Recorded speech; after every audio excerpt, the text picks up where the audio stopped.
Des de l'equip de govern estem molt satisfets de la campanya de Nadal que hem dedicat a commemorar el 170 aniversari de l'arribada del tren a Montcada de Reixac, amb el lema Un Nadal a tota marxa.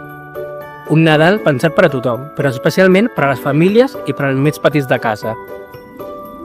Un Nadal amb diverses propostes i èxit de participació, on destaquem, entre altres, la primera edició del Parc de Nadal, per on han passat 7.000 persones durant els 4 dies i on s'han fet 80 serveis d'acompanyament a infants i joves amb diversitat funcional.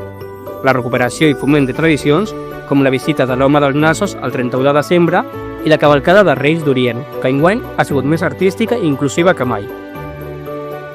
Aquest any, des de Comerç, el que hem volgut és acompanyar els comerços locals i de proximitat. I és per això que van començar amb l'encesta de llums, després amb la Fira de Nadal, que eren entitats i comerços, en el que van passar 1.400 persones pel trenet de Nadal, que això suposa 1.400 vendes. També, amb la campanya del carrilet, van repartir 10.000 tíquets, i això suposa 10.000 vendes en els comerços de proximitat. Estem molt contents amb aquesta campanya.